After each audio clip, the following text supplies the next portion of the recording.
반갑습니다. 날씨가 많이 춥죠? 제가 오면서 이런 마음의 다짐을 했습니다. 날씨는 춥지만 마음은 따뜻하게 하자. 이렇게 했습니다. 한번 따라해 보실래요? 날씨는 춥지만 마음은 따뜻하자. 여러분 마음이 따뜻하면 여러분 우리의 표정에서 나타날까요? 안 나타날까요? 나타납니다, 여러분. 우리 군인 장병들도 있잖아요. 군인 장병이 얼마나 춥겠어요, 바깥에서. 저는 군대에 있을 때 보급병을 했어요. 보급병을 해서 이렇게 옷을 주는 일을 했는데요. 우리 장병들이 얼마나 추운지 이렇게 깔깔이라고 옛날에 이렇게 안에 껴입는 거 달라고 막 하고 스키 파카 같은 거 달라고 했었던 기억이 납니다. 여러분 장병들 춥죠? 별로 안 추운가 봅니다, 요즘에는. 제가 군대 다닐 때 마지막으로 그 빼찌까라는 걸 했습니다. 제가 군대 갈 때는 그 빼당이라고 이렇게 석탄 같은 걸 떼는 걸 했는데 지금은 아마 사라졌을 것 같은데 제가 우리 군대의 마지막 빼당이라고 빼찌까를 제가 하는 기억이 나는데요. 너무나 추웠습니다. 너무나 추웠어요. 오늘 온도가 영하 12도라고 하는데요. 많이 추웠죠. 제가 우리 장로님한테 설교를 이렇게 부탁을 받고 어떤 설교를 해야 되나 이렇게 많이 이렇게 고심을 했습니다. 고심을 했는데요.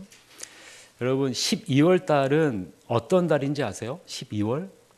12월은요. 예수님이 다시 오신 날을 기대하고 고대하는 달입니다. 그래서요.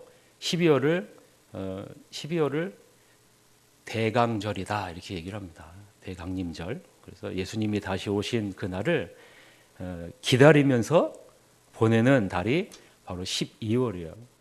여러분 성탄절 하면은 가장 먼저 무엇이 떠오르세요? 성탄절 하면 가장 먼저 우리는 떠오르는 것이 산타크로스, 트리 여러 가지가 떠오를 수 있죠. 그러나 저는 가장 먼저 떠오르는 게 임마누엘이 가장 먼저 떠오릅니다. 그래서 오늘 설교 제목이 뭐예요? 그래서요 임마누엘입니다. 성탄절을 기다리고 있는 그런 마음으로 여러분과 함께 말씀을 나누고자 합니다. 제가 3년 정도 영국에서 모슬렘 선교를 하고 왔는데요. 많은 유럽의 지역들이 모슬렘들화 돼가고 있습니다. 지금요.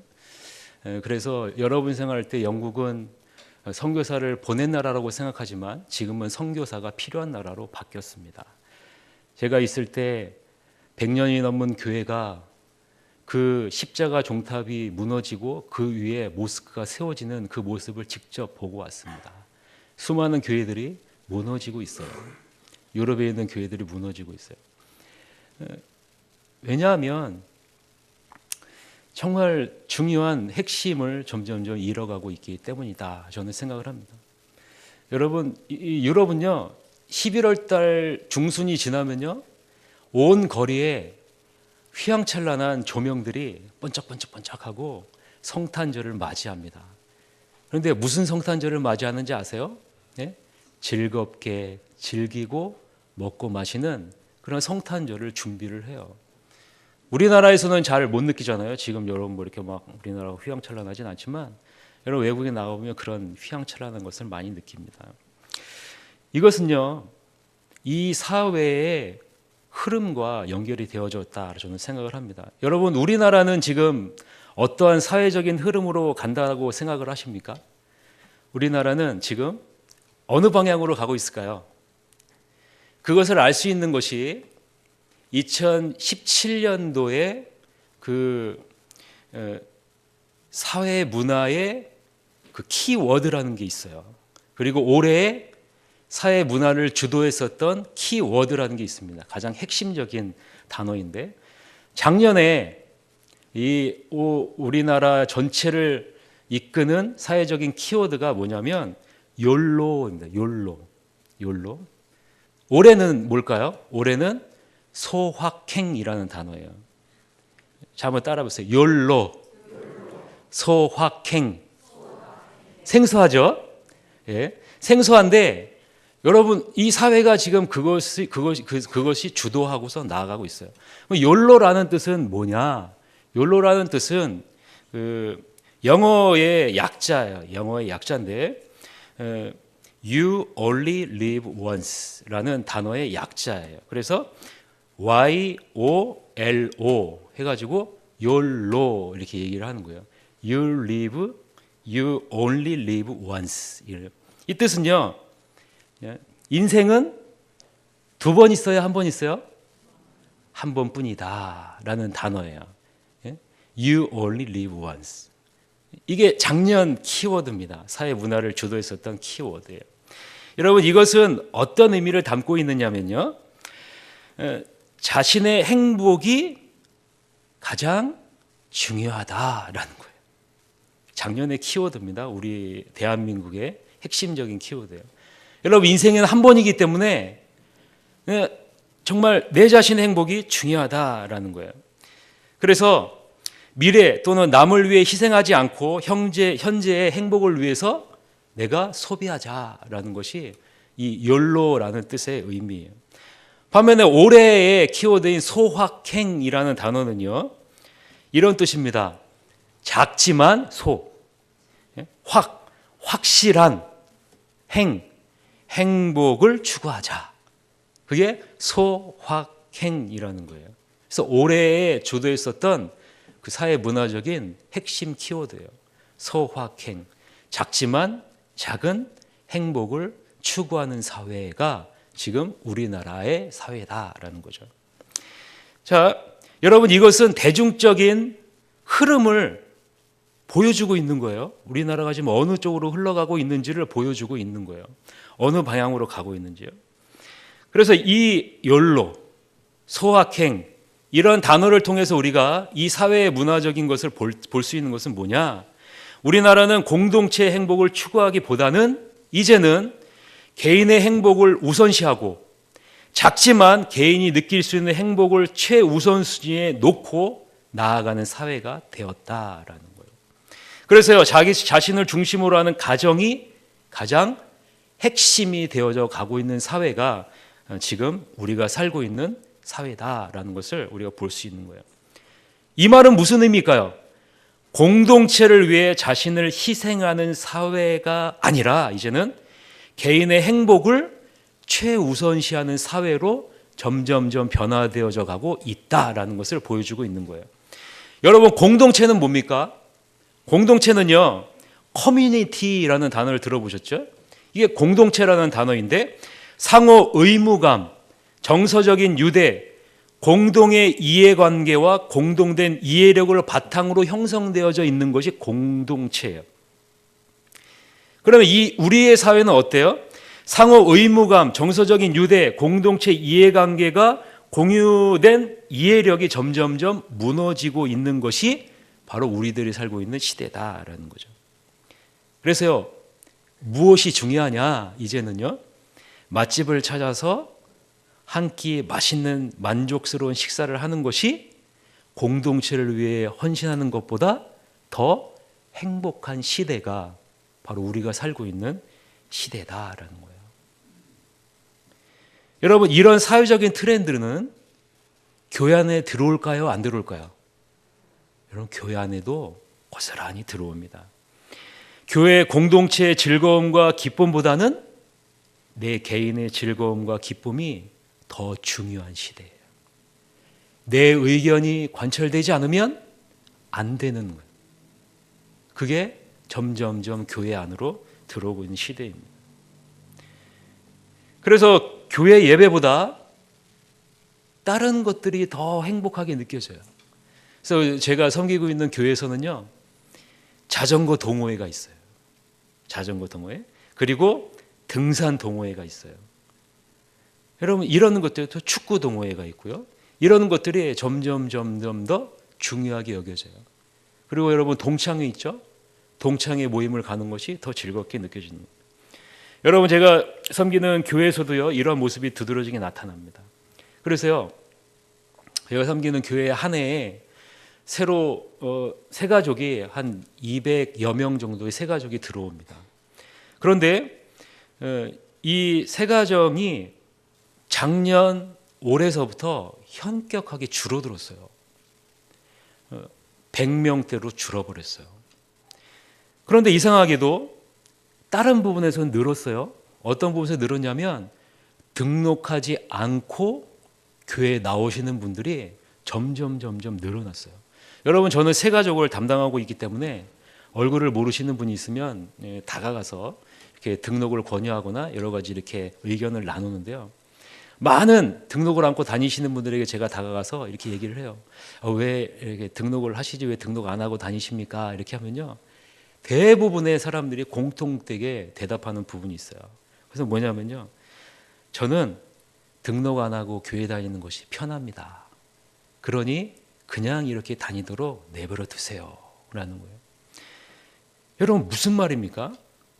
교회 공동체라는 것에 소속되어지기 싫다라는 거예요. 무엇만 추구하는 거예요? 내 자신의 행복이 중요하다라는 것을 의미하고 있는 것이에요. 이 말은 내가 원하는 방식으로 신앙생활을 하겠다라는 거예요. 내가 원하는 방식으로 신앙생활을 하겠다. 여러분, 이것이 지금 시대적인 흐름입니다. 개인의 행복이 더 중요합니다. 여러분에게 있어서 교회 공동체는 지금 어떠한 모습으로 남아 있습니까?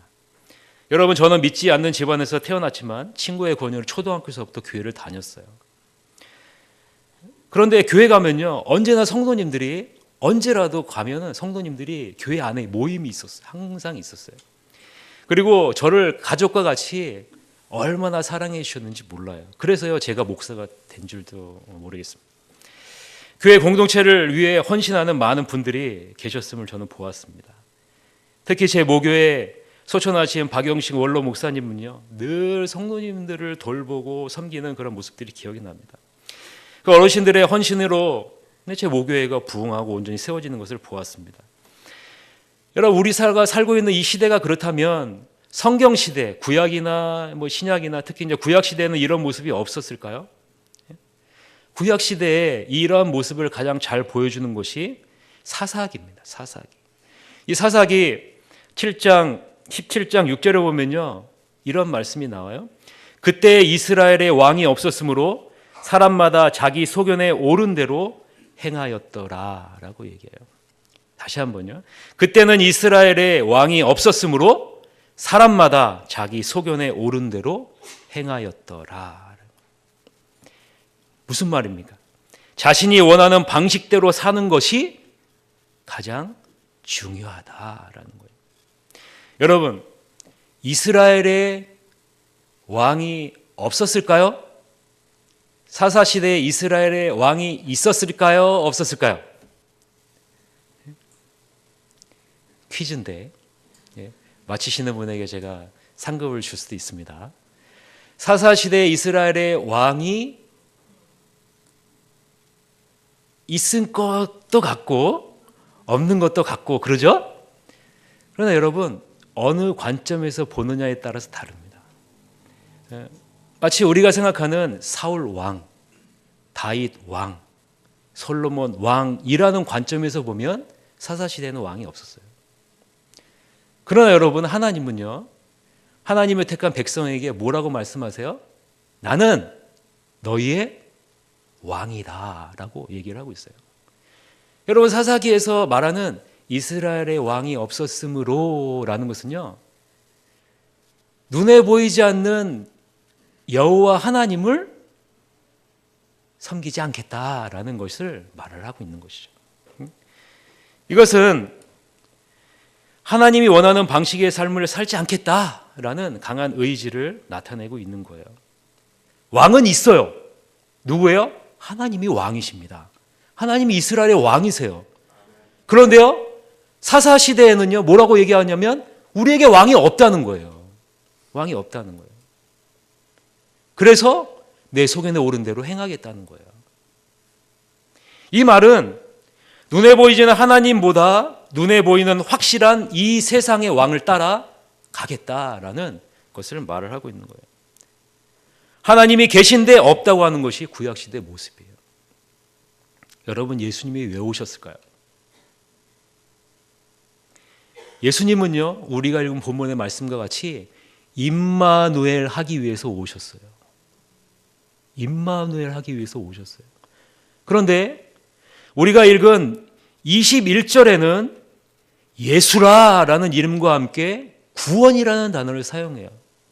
여러분, 구원은 다른 말로 하면 생명입니다. 생명이에요. 그런데 뒤에서는요, 23절에서는 보라, 처녀가 잉태하여 아들을 낳으리니 그 이름을 임마누엘이라 하리라 라고 얘기를 해요. 생명이 무엇과 연결이 되어지냐? 임마누엘과 연결이 되어진다라는 거예요. 여러분, 예수님이 왜 오셨을까요? 예수님이요, 우리와 함께 하시고 우리와 함께 하심으로 생명을 주시기 위해서 오셨다라는 거예요. 생명을 주시기 위해서요. 여러분, 이 세상은요, 구약 시대도 그렇고 신약 시대도 그렇고 우상을 섬겼어요. 여러분, 우상은 뭔지 아세요? 우상은 하나님을 믿지 않는 게 우상이 아닙니다. 여러분, 잘 아셔야 돼요. 우상은요, 하나님을 믿지만 다른 것도 믿는다라는 게 우상이에요. 여러분, 이스라엘 백성들이 하나님을 믿지 않았을까요? 여러분, 하나님 믿었어요. 제사를 안 지냈을까요? 제사 지냈어요. 그런데요, 우상을 섬깁니다. 그것은 뭐냐면 하나님도 믿고 내 입맛에 맞는 우상도 섬기겠다라는 거예요. 그것이 바로 여러분 우상입니다. 하나님과도 함께하고 다른 우상과도 함께한다. 여러분, 이제 우리가 살고 있는 시대가 그렇지 않습니까? 하나님이 우리의 모든 것을 주관하시는 것을 믿지만 더불어서 눈에 보이는 것이 우리의 삶을 주관하는 것도 믿는 것이 우리들이 살고 있는 시대예요. 하나님은 이스라엘 백성을 택하시고 분명하게 말씀하셨어요. 예레미야 51장 19절에 보면 이렇게 말씀합니다. 야곱의 분깃은 그와 같이 아니하니, 우상과 같지 않다는 거예요. 야곱의 분깃은 그와 같이 아니하시니 그는 만물을 지으신 분이요 이스라엘은 그의 소유인 지파라. 그의 이름은 만군의 여호와시니라. 야곱의 분깃은 우상과 같지 않다라는 거예요. 여러분, 하나님 자녀에게 분깃은 하나님 한 분밖에 없다라고 분명하게 하나님이 말씀하고 계시는 겁니다. 온 우주 만물을 지으신 하나님 한 분이 함께 하심으로 너희는 족하다라는 거예요. 다른 것이 필요가 없다라는 거죠. 그런데 여러분, 우리는 다른 것이 필요해요, 안 필요해요? 여러분, 제가 좋아하는 찬양 중에 하나가 이겁니다. 주님 한 분만으로 나는 만족해. 이런 찬양이 있는데 여러분, 한 분만으로 만족해요. 근데 우리는요, 하나님 한 분만으로 만족하기가 너무나도 어렵죠. 그런데 여러분, 중요한 것은요, 우리가 하나님만으로 만족하지 않으면 그 자리를 다른 것이 메꾼다라는 거예요. 하나님의 자녀는 하나님과 함께하는 즐거움을 누리며 사는 존재. 여러분, 이러한 삶을 산 사람이 여러분이 잘 알고 있는 다윗입니다. 다윗이에요. 여러분, 우리가 잘 알고 있는 시편 23편 여러분 너무나 잘 아시잖아요. 여호와는 나의 목자시니 내게 부족함이 없으리로다. 그가 나를 푸른 풀밭에 누이시며 쉴만한 물가로 인도하시는도다. 내 영혼을 소생시키시고 자기 이름을 위하여 의의 길로 인도하시는도다. 내가 사망의 음침한 골짜기로 다닐지라도 해를 두려워하지 않을 것은 주께서 나와 함께 하심이라. 주의 지팡이와 막대기가 나를 안위하시나이다. 주께서 내 원수의 목전에서 내게 상을 차려주시고 기름을 내 머리에 부으셨으니 내 잔이 넘치나이다. 내 평생의 선하심과 인자하심이 반드시 나를 따르리니 내가 여호와의 집에 영원히 살리로다. 여러분, 이것이 다윗의 고백이에요. 고백이에요. 뭐라고 말씀하십니까? 여호와가 나의 목자입니다. 여러분, 다윗이 외치는 거예요. 여호와 하나님이 나의 목자십니다. 여러분, 한번 해보세요. 주님이 나의 목자입니다. 시작. 예, 여러분 주님이 우리의 목자예요. 여러분 목자라는 건 뭡니까? 목자라는 것은요, 언제나 늘 함께한다라는 거예요. 함께한다라는 거예요. 나와 늘 함께하시는 여호와 하나님이 계시니 다윗은 부족함이 없다라는 거예요. 부족함이 없다. 여러분 부족함이 없다라는 것은 무슨 말인지 아십니까? 부족함이 없다는 것은요, 하나님이 함께하시는 즐거움은 그 어떤 것으로도 대신할 수 없다라는 거예요. 그러니 다른 어떤 것도 필요 없다라는 거예요. 하나님 한 분이 나와 함께 계시니 다른 어떤 것도 그 자리를 대신할 수 없다라는 거예요. 여러분 다윗의 삶은 평탄한 삶을 살았습니까? 그렇지 않아요. 수많은 죽음의 위협과 전쟁과 고통의 상황 가운데 있었어요.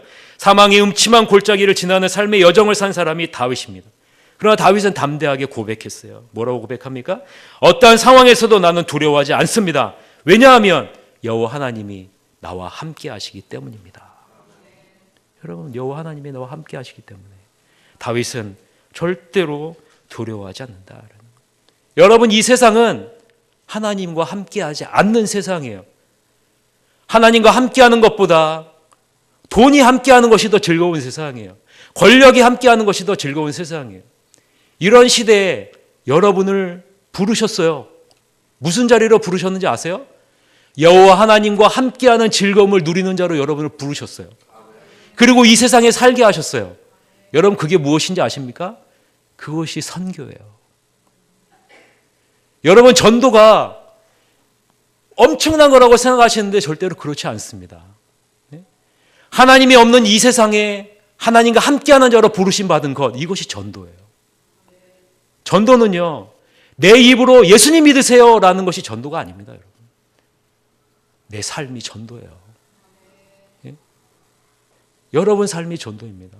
그래서 어떤 분은요, 전도하러 갑시다 그러면 이런 얘기를 해요. 목사님, 저는 전도의 은사가 없습니다. 저는 말재주가 없습니다. 그러니 목사님이 가세요. 제가 어떤 권사님 두 분하고 전도를 하러 간 적이 있어요. 70대 되신 권사님인데요.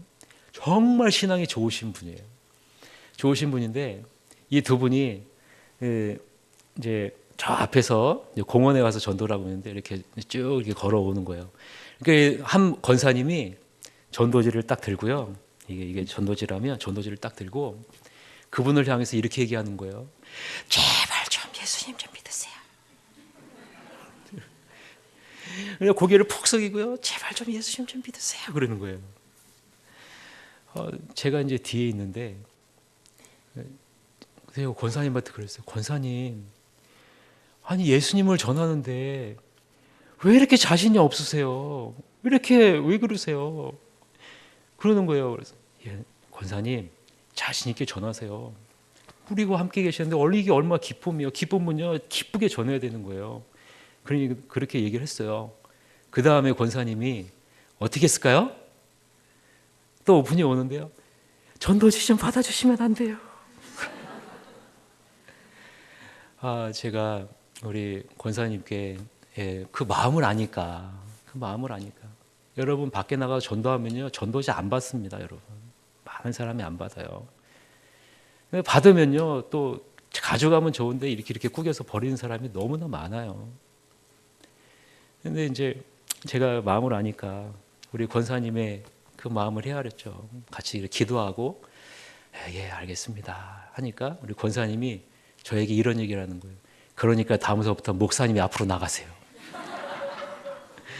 네, 그래서 제가 앞에 나가서 이렇게 전도했었던 기억이 납니다. 여러분 한국 교회가 부흥할 수 있었던 것은요 하나님과 함께하는 즐거움을 깨달았을 때 한국 교회가 부흥했어요.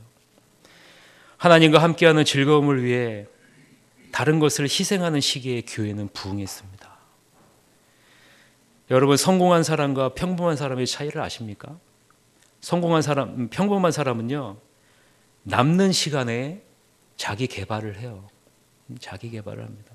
그러나 여러분 성공한 사람은요 자기 개발을 하기 위해 자기를 희생해서 시간을 만듭니다.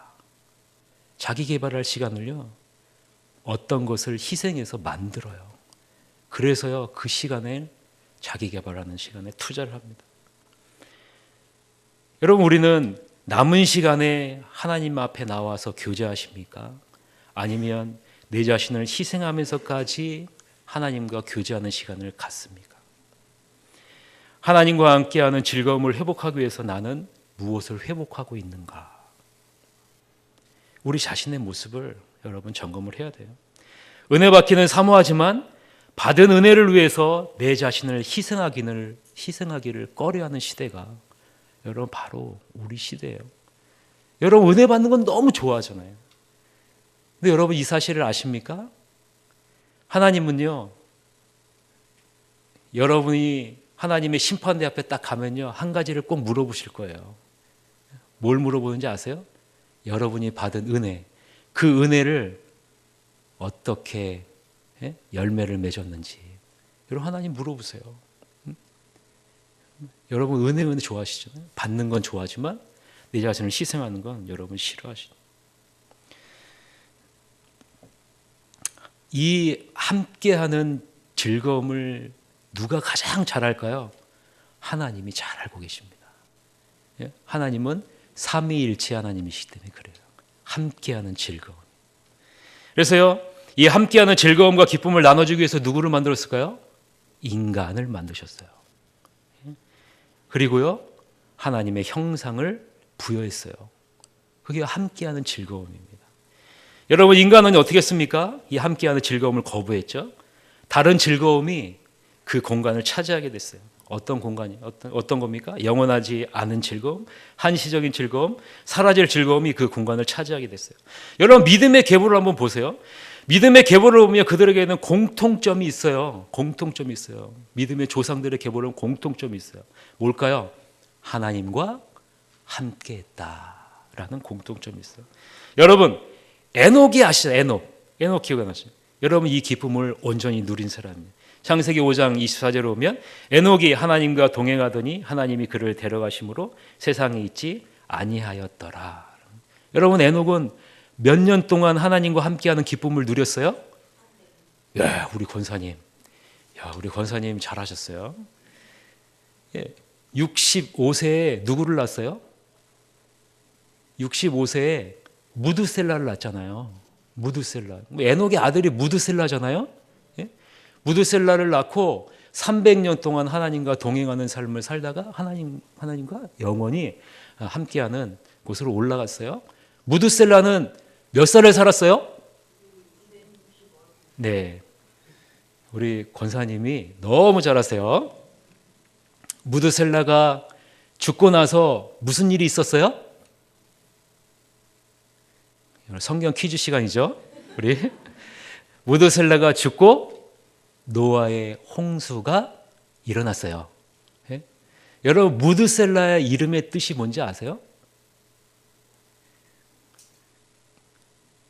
갑자기 표정이 갑자기 굳어졌는데 물어보지 않을 테니까 여러분 걱정 안 하셔도 돼요. 무드셀라의 뜻은요, 너의 삶이 끝나면 심판이 있을 것이다 라는 뜻이에요. 에녹이 자기 아들에게 내 삶이 끝나면 심판이 있을 것이다 라고 이름을 남겼어요. 그리고 무드셀라가 죽고 심판이 임했죠. 에녹은 무엇을 알고 있었냐면요, 곧 심판이 있을 것이다 라는 것을 알고 있었어요.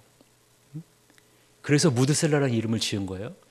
그러니까 이 에녹은요 어떤 삶을 살아요? 무드셀라를 낳고 나서는요 하나님과 동행하는 삶을 삽니다. 몇 년 동안요? 300년 동안. 여러분 언제 주님이 오실지는 몰랐어요. 에녹도요. 언제 오실지 모르니까 끝까지 하나님과 동행하는 삶을 사는 거예요. 예수님이 이 땅에 오신 이유가 무엇일까요? 우리가 읽은 본문 말씀이잖아요. 아들을 낳으리니 그 이름을 예수라 하라. 이는 그가 자기 백성을 그의 죄에서 구원할 자심이라. 이 모든 일이 된 것은 주께서 선지자로 하신 말씀을 이루려 하심이라. 이르시되 보라 처녀가 잉타의 아들을 낳으리니 그 이름을 임마누엘이라 하리라 하셨으니 이를 번역한즉 하나님이 우리와 함께 계시다 함이라. 여러분 예수님은요 하나님과 함께하는 즐거움을 회복하기 위해서 오셨어요. 임마누엘의 뜻이 바로 이거예요. 함께하는 것. 왜 함께하는 것이 중요합니까? 함께하는 것이 우리의 생명줄이기 때문에 그렇습니다. 여러분, 하나님과 함께하는 것이 바로 우리의 생명줄이에요. 우리가 하나님과 함께하지 않으면 생명 없는 헛된 것과 함께할 수밖에 없는 존재가 바로 우리들이기 때문에 그래요. 우리가 살고 있는 세상은 어떤 세상입니까? 이것을 적나라하게 보여주고 있잖아요. 예수님은 하나님과 함께하는 삶이 얼마나 중요한지를 삶을 통해서 보여주셨어요. 이것을 보여주기 위해서 예수님은 인간과 함께하셨어요. 함께하는 것이 점점 확장되는 것을 한번 보세요. 예수님은요, 마리아에게서 태어났어요. 가정이죠. 그 다음에 어떻게 해야 돼요? 동네죠. 그 다음에 어떻게 해요? 제자들을 부르죠. 그 다음에 어떻게 해요? 무리들과 함께 하세요. 지역적인 확장이 일어나고요. 인종적인 확장이 일어나요. 그리고 이것을 이루기 위해서 예수님은요, 희생과 헌신을 통해서 나아가요. 대표적인 게 뭐예요? 겟세마네 기도 아닙니까? 여러분, 겟세마네 기도에서 예수님은 뭐라고 말씀하십니까? 마태복음 26장에 보면 이 예수께서 제자들과 함께 겟세마네라는 곳에 이르러 제자들에게 이르시되 내가 저기 가서 기도할 동안에 너희는 여기 앉아 있으라 하시고, 베드로와 세베대의 두 아들 데리고 가실 때 고민하고 슬퍼하사 이에 말씀하시되 내 마음이 매우 고민하여 죽게 되었으니 너희는 여기 머물러 나와 함께 깨어 있으라 하시고, 조금 나아가서 얼굴을 땅에 대시고 엎드려 기도하여 이르시되 내 아버지여, 만일 할만하시오 이 잔을 내게서 지나가게 하옵소서. 그러나 나의 원대로 마시옵고 아버지의 원대로 하옵소서. 여러분, 이게 겟세마네 기도예요. 여러분, 무엇 때문에 예수님은 고민하여 죽게 되었다라고 얘기할까요? 십자가에 죽기 때문에요? 여러분, 그게 아니에요. 죽음 때문에 예수님이 내가 고민하여 죽게 된다라는 표현을 한 것이 아닙니다. 예수님에게 있어서의 가장 큰 고통은 무엇이냐면요, 하나님과 떨어지는 거예요. 하나님과 분리되는 거예요. 왜 그런지 아세요? 영원 전서부터 하나님과 함께 했기 때문에 그렇습니다. 그 함께하는 즐거움을 영원 전서부터 누렸어요. 그런데요, 이 즐거움을요, 이제는 내어놓겠다는 거예요. 하나님께 버림받는 자리에 나가겠다는 거예요. 여러분, 이것은 예수님이 겪어보지 못한 그 괴로움과 슬픔이에요. 그래서 예수님은요, 이렇게 고백하잖아요. 마가복음 15장 34절에 보면 십자가상에서 이렇게 얘기합니다. 제9시 예수께서 크게 소리 지르시되 엘리 엘리 라마 사박다니 하시니 이를 번역한즉 나의 하나님 나의 하나님 어찌하여 나를 버리셨나이까. 하나님과 함께하는 것을 떠나본 적이 없었던 이 하나님이 하나님께 버림받아서 이 예수님이 떠나가는 그 슬픔, 그 아픔, 이것이 가장 큰 고통이다라는 거예요. 한 번도 하나님과 떠나보지 않은 예수님이 버림받는 것이 가장 큰 고통이라는 거예요. 예수님은 늘 하나님과 함께하는 즐거움을 누리셨기 때문에 그렇습니다. 예수님이 무엇을 위해 이 고통의 자리에 나아가셨을까요? 하나님과 함께하는 즐거움을 잃은 우리를 회복하기 위해서. 여러분, 하나님과 함께하는 즐거움을 잃은 우리를 회복하기 위해서 예수님이 이 자리에 나아가신 거예요. 예수님의 고통은 우리가 거해야 할 하나님의 부재의 고통입니다. 이 모든 고통을 예수님이 대신 담당하심으로 우리는 하나님과 함께하는 즐거움을 누릴 수 있게 된 거예요. 그래서 예수님은 마지막으로 무엇을 당부합니까? 마태복음 28장 19절 20절에 보면 그러므로 너희는 가서 모든 민족을 제자로 삼아 아버지와 아들과 성령의 이름으로 세례를 베풀고 내가 너에게 분부한 모든 것을 가르쳐 지키게 하라. 볼지어다 내가 세상 끝날까지 너희와 항상 함께 있으리라. 세상 끝날까지 너희와 항상 함께 있겠다라고 말을 합니다. 오늘날 성도님들이 갈급해하는 것이 뭘까요? 한국교회가 갈급해하는 것이 뭘까요? 능력 있는 말씀, 카리스마 있는 목사, 치유의 능력, 놀라운 권능이게요? 여러분, 그것은요, 인터넷에 찾으면 많이 나옵니다. 그러나 여러분, 진정 갈급해하는 것은요, 선한 목자 되신 예수님과 같이 함께하는 목자예요. 이 목자를 갈급해하는 거예요. 단순히 함께하는 게 아니에요. 마음만 있는 게 아니에요. 공감하는, 여러분 양과 그 아픔을 공감하는 마음을 함께 나누는 목자를 원하는 거예요. 새하늘교회가 이런 공동체가 되기를 주님의 이름으로 간절히 축원합니다. 하나님의 나라를 맛봐야 합니다. 어떤 사람이 하나님의 나라에 갈까요? 하나님의 나라를 맛보는 사람이 하나님의 나라에 갑니다. 하나님의 나라를 맛보지 않으면요, 우리는 천국으로 소망하지 않습니다. 우리에게는 하나님과 함께하는 즐거움으로만 채워질 수 있는 공간이 있어요. 이 공간은요, 하나님으로만 채워져요. 그 채워지지 않으면요, 그 공간이 다른 것으로 채워집니다. 이 세상은 지금 무엇으로 그것을 채우고 있어요? 자기의 행복과 화려함으로 그것을 채우고 있는 거예요. 말씀을 정리하겠습니다. 제가 이렇게 앞에 서서 있으니까 여러분은 이런 생각을 할 거예요. 이 김대중 목사가 앞으로 어떤 목회를 할까? 여러분 궁금하시잖아요? 예?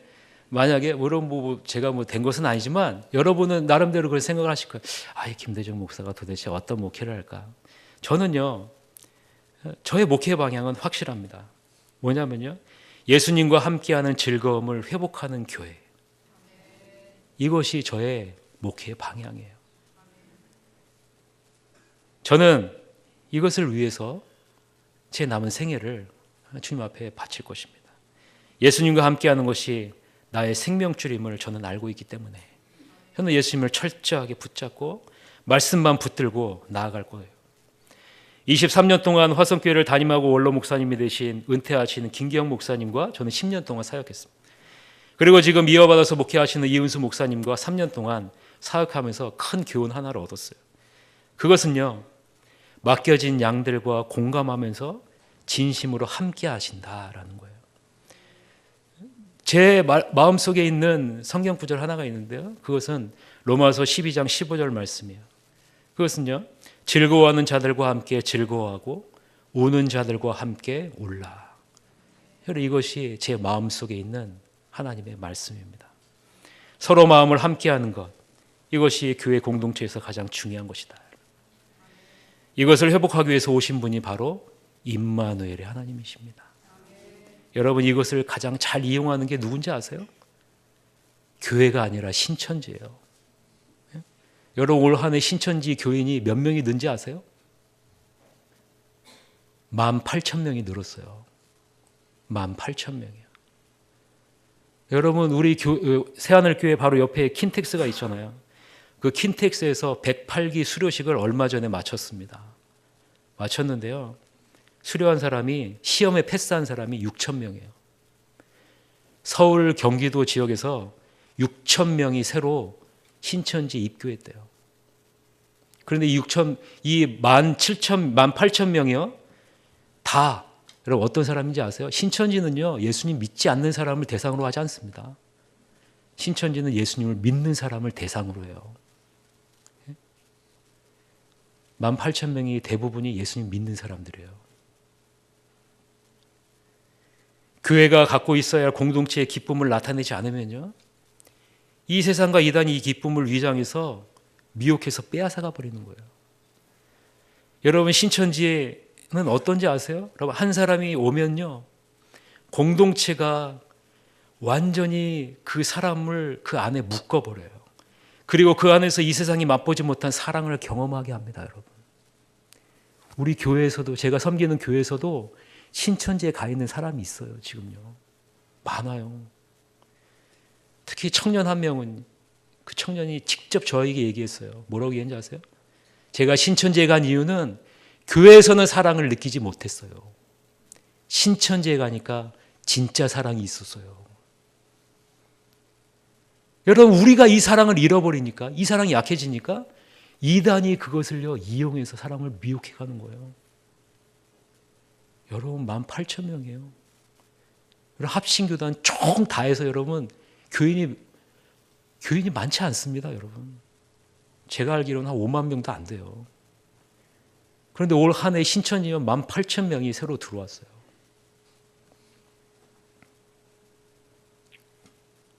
사랑하는 성도 여러분, 우리는 지금 어떠한 기쁨과 행복을 추구하고 있습니까? 사회적인 트렌드 흐름에 맞춰 단 한 번뿐인 인생, 나의 행복과 즐거움을 위해 살아가고 있지는 않습니까? 이제 올 한 해도 다 흘러갔어요. 12월이잖아요. 인생도 이와 같이 선살같이 흘러가요. 제가 어제 충주에 있는 민들레, 진달래 추모공원에 갔다 왔어요. 우리 성도님 86대 되신 우리 성도님 한 분이 돌아가셔가지고 그 추모공원에 안장하고 마지막 안장 예배를 마치고 이렇게 왔어요. 여러분, 우리의 인생이 순서만 좀 다를 뿐이지 우리는 다 한 줌의 흙으로 돌아갈 수밖에 없는 그 자리를 향해서 달려가고 있습니다. 우리는 가만히 있으면요, 이 세상의 흐름을 따라 흘러가는 그런 존재예요. 그러나 여러분, 흘러가면 돼요, 안 돼요? 안 되잖아요. 그러니까는 여러분, 내 자신을 쳐서 하나님과 함께하는 즐거움을 채우기 위해서 몸부림쳐야 돼요. 내 자신을 희생해서라도 여러분 그것을 이루어야 되는 거예요. 말씀과 기도에 전무해야 되는 이유가 바로 그것입니다. 저는요, 말씀 묵상과 가정 예배가 가장 중요하다고 생각을 합니다. 저는 매일 말씀을 나누고 가정에서 하나님과 함께 기쁨을 누리는 것, 이것이 중요하다고 생각을 해요. 그래서 저는요, 매일 새벽 기도를 마치고 우리 자녀들이 자고 있는데 자녀들 머리 위에 항상 기도를 합니다. 제가 기도하는 것은요, 똑같아요. 무엇을 위해서 기도하는지 아세요? 우리 딸과 우리 아들의 머리에 손을 얹고 이렇게 기도합니다. 하나님, 우리 아들이, 우리 딸이 하나님과 함께하는 즐거움을 알게 해주세요. 세상의 즐거움에 이것을 빼앗기지 않게 해주세요 라고 기도해요. 여러분, 다른 거 기도하지 않습니다. 공부 잘하게 해주세요, 능력 있게 해주세요, 이런 기도하지 않습니다. 하나님과 함께하는 즐거움을 이 세상에 빼앗기지 않게 해주세요. 여러분 자녀들 잘 아시잖아요. 게임의 즐거움 가르쳐 줍니까 우리가? 예? 여러분 돈의 즐거움 여러분 가르쳐 줍니까? 가르쳐 주지 않아도요, 다 알아가요. 다 압니다. 여러분, 게임에 중독되고요, 성공에 중독이 됩니다. 하나님과 함께하는 즐거움을 빼앗기지 말게 해달라고 여러분 힘써서 기도해 주시기 바라겠습니다.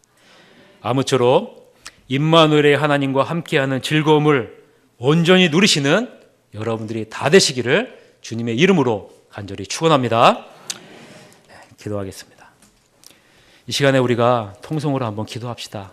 하나님 아버지, 하나님과 함께하는 즐거움을 잃어버린 시대에 하나님과 함께하는 자로 우리를 세우셨습니다. 하나님, 12월 달에 이 임마누엘이신 이 하나님을 다시 한번 새기면서 하나님과 함께하는 즐거움을 붙잡고 누리는 복된 우리 교회 가정 될 수 있도록 인도해 주옵소서라고 우리가 통성으로 한번 기도 한번 하겠습니다. 하나님 아버지, 이 시간에 우리와 함께 계시는 임마누엘의 하나님을 우리가 볼 수 있도록 인도하여 주시니 감사합니다. 아버지 하나님, 시간에 하나님과 함께하지 않는 이 세상 속에서 하나님과 함께하는 자로 우리를 불러주셔서 하나님과 함께하는 즐거움을 전할 수 있도록 인도하시니 감사합니다. 아버지 하나님, 하나님과 함께하는 즐거움을 잃어버린 이 시대, 아버지 하나님과 함께하는 즐거움이 어떤 것인지를 우리가 온전히 나타내 주님 앞에 영광 올려드릴 수 있는 하나님의 복된 자녀가 될 수 있도록 주님께서 이끌어 주시옵소서. 아버지 하나님, 주님이 나와 함께 하심을 늘 아버지 하나님 깨닫게 하여 주시고 이 즐거움으로 아버지 하나님의 남은 생애를 기쁘고 즐겁게 살아갈 수 있는 복된 하나님의 자녀가 다 될 수 있도록 주님께서 이끌어 주시옵소서. 주님께서 능력 가운데 함께 하시고 아버지 하나님께서 역사하여 주시고 아버지 하나님, 우리 새하늘 교회는 이 즐거움을 아버지 하나님 풍성하게 누리는 복된 교회가 될 수 있도록 주님께서 이끌어 주시옵소서. 그래서 아버지 하나님의 새하늘 교회를 통해서 많은 사람들이 위안받게 하여 주시고 하나님과 함께하는 즐거움을 누리면서 아버지 하나님이여 기쁘고 즐겁게 신앙생활을 하다가 주님과 영원히 함께하는 하나님의 나라에 들어갈 수 있도록 주님께서 인도하여 주시옵소서. 주님께서 우리 새하늘 교회 늘 함께 하시고 인도하시기를 간절히 바라고 나며 예수님 이름으로 기도합니다. 임마누엘 되신 하나님 아버지, 우리를 이 세상에 홀로 두지 아니하시고 우리와 함께하여 주시니 감사합니다. 함께하는 즐거움을 누릴 수 있도록 인도해 주셔서 감사합니다. 이 함께하는 즐거움을 통해서 저 하나님의 나라를 사모할 수 있도록 인도해 주셔서 감사합니다. 하나님과 함께하는 즐거움을 모르는 어두운 이 세상에 우리를 두셨사오니 이 함께하는 즐거움을 내가 있는 지역에서 증거하는 삶을 살아갈 수 있도록 인도해 주시옵소서. 그래서 아버지 하나님, 내가 살고 있는 가정과 지역과 우리 교회가 정말 하나님과 함께하는 즐거움을 온전히 누릴 수 있도록 인도하여 주시옵소서. 지금은 우리 구주 예수 그리스도의 은혜와 하나님 아버지의 무한하신 사랑과 성령님의 함께하심이 사랑하는 새가족교회 모든 교인들 머리 위에 지금으로부터 영원까지 함께하기를 주님의 이름으로 축원하옵나이다. 아멘.